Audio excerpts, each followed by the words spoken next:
trumpą komentarą norėčiau pasakyti.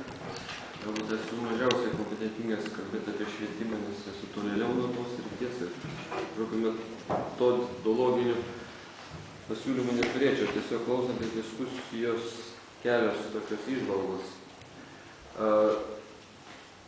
Brolio Arūno buvo toksai gana liūdnas, pesimistinis paveikslėlis nupieštas, kad sistema nedavė rezultatą.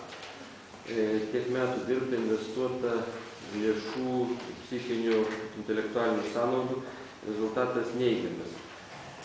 Dabar apie ką mes tada kalbam? Ar mes kalbam apie blogo varianto taisymą, ar mes kalbėkime geriau apie naujo varianto kūrimą? Ar galima blogo variantą pataisyti, ar galima ligonį apigudruoti, suleisti jam kokių nors vaistų, tenais, kad jis pradėtų geriau bėgioti kurį laiką, bet liga lieka ir niekas neišsisprendė. Tai čia toks klausimas be atsakymų.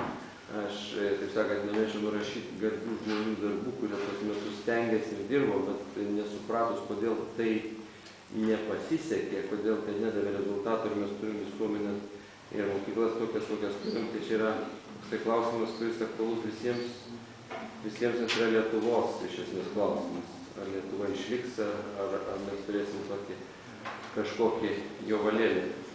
Tai ką su šito reikalu suvokus norėtųsi daryti, arba kaip spręsti, tačiau, kaip Vanda Juknaitė kalbėjo apie pozityvų pavyzdį, iš tikrųjų tai yra turbūt būtinas dalykas, tas šviesusis mokytas, šviesusis pavyzdys, šviesus reiškiniai Lietuvoje matymas, kad yra kažkas ir gero. Turbūt pačioje švietimo sistemoje irgi tokių dalykų yra ir mokytojų reiškinių. Ar galima alubaryje mokyti negerti?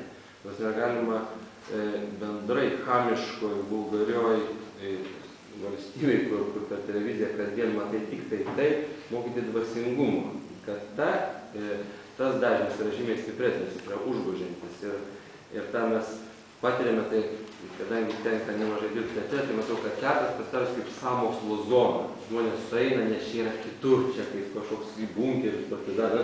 Čia tenais mes palikom tos televizorius ir čia kaifas, nes čia mes truputį kitokie, čia yra rimti dalykai. Mokykla galėtų tapti irgi tokia sąmokslo oaze. Aš manau, kad vaikams tas visiškai patiktų, toks nesistemų, buvimas nesistemoje, išėjimas iš tų inercijų, tų žaidimų, kurie egzistuoja, tų švytuoklių, kurios veikia.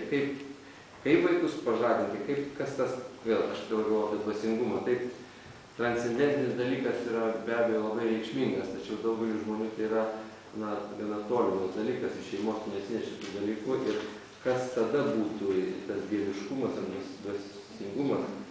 Kartais užtenka vien tik tai ramybės ir gerumo pojūčio. Ir žmoguje atsiranda kažkoks sąmonėjimas, noras būti, čia kažką tvarkytis. Ir iš tos nedidelės pedagoginės patirties aš, kai teko dirbti mokytoją, atsimenu labai paprastą dalyką. Man ten atidavė 7-okų klasę, tokia chuligano aršiausia, kai baigiau universitetą. Tai mes pradėjom nuo liaudės dainų. Užsigesindavom šviesą, užsidegdavom žvakės ir suėdavom berniukai, panelės, kurie bijo vienas kitam prisipažinti kažką, dar tokiam amžiui ir draugų. Ir pradėjom dainuoti. Ir dabar po 20, kiek nepasakysiu, bet po daugelį metų sutinku tuos vaikus, jie užaugo puikiai žmonėmis. Aš nežinau, kas įvyko tos, bet kai jie pradėjo dainuoti liaudės dainas, o tai padarėm tą sąmoką, padarėm kažką kitą, ko tarsi nelabai galima, už ką ten direktorius atbėgęs bardo, ką jūs čia dabar darot, čia nepilnamečius vedat iš Doros kelių. Bet tas juose įvyko susicentravimas. Mes esame taip, mes esame Lietuva, mes esame bendruomenė, mes esame klasė, mes nebijom. Ir aš vis galvoju, kad liaudės daina yra absoliučiai neišnaudotas, tas etnokultūrinis mūsų visas paveldas, mitai, pasakos, dainos, visiškai išbrauktas iš gyvenimo. Aš kažkodas Stepanavičiui išsiūliau, sakau, jeigu prieš egzaminus reikėtų 50 dainų atsiskaityti ir tada tu tik gali, jau keistųsi situacija, įstatymų būtų. Paprasti dalykai kartais gali lemti, nes kai tu pradedi dainuoti, keičiasi dažnis. Tu pasidarai sąmokslininkas, tau patinka, tada su draugais, suėjus žygį, baidarėm, gimtadienį mes turime savo tam tikrus dalykus, kurie mus daro kitokiais. Paprastos tokios režisūros. Ir tada aš tam dvasingumui suteikčiau galbūt netgi paprastesnį pavadinimą centruotumas, kad žmogus grįžtų į save, aš esu gerai. Ten, kur aš esu, yra gerai.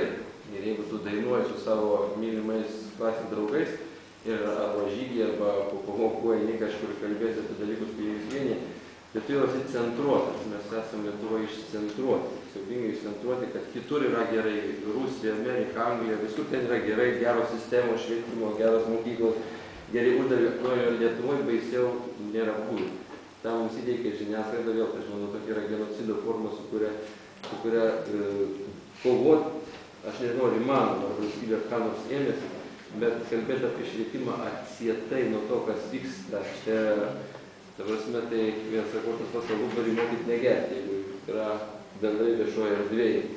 Visiškai kitos tendencijos, mes turim arba kurtas sąmokslo oazes ir oponuoti, ta prasme, irgi būti nedalimi visumos, o atskirom tokiom ląstelėm, šviesos oazėm kažkokiom, o vis tik tai norėtųsi matyti vientisą sistemą, šią valstybę galėtų labai daug padaryti, kultūros, švietimo srity, netgi su žiniasklaida rimčiau dirbant mokesčių lygmenį, kad vienos žiniasklaidos priemonės būtų atleidžiamos, kurios padeda tam doriniam, dvasiniam augimui, žmonių suvokimui. Mes kalbam apie tėvus, irgi pritarčiau, bet kaip tu tėvus patėsi ko nors mokyti, čia nėra būdo, išskyrus madas, išskyrus jeigu kokias zvonkės pradės bažnyčiose atsidėti, nu taip, bet nesąmonė, bet tie dalykai veiktų, tai jie yra tokie kičio visuomenė, kuri tuos dalykus kažkada jeigu Titinas pradėtų partizanų dainom važinėti per Lietuvą, pilietinis ugdymas būtų labai užtimuotas. Baigiant čia kažkada praeitais metais Kubilius buvo pasikvietęs į visokių tokių menininkų neformalų, sako, ką darom su Lietuva, yra visiškai prastai. Kokie pasiūlymai būtų, sako, kaip pavyzdys, sako, jūs išleidot partizaniškų dainų kompaktą, kur visi ten po vieną dainą sudainavo, tas kompaktas kainavo 10 000 litų, radom rėmėją. Ir sako, šitas kompaktas padarė daug didesnę įtaką visuomenės kažkokiam pilietiniam, patriotiniam ugdymui, negu tie 3 milijonai, kurie švietimo ministerija kažkaip panaudoja tiem pilietiniams reikmėms. Sako, kokius sugalvoti tokių nebrangių Lietuvos gelbėjimo projektų, pasiūlykit ir galbūt per tai. Aš tam neformaliam ugdymui iš tikrųjų matau labai daug vietos.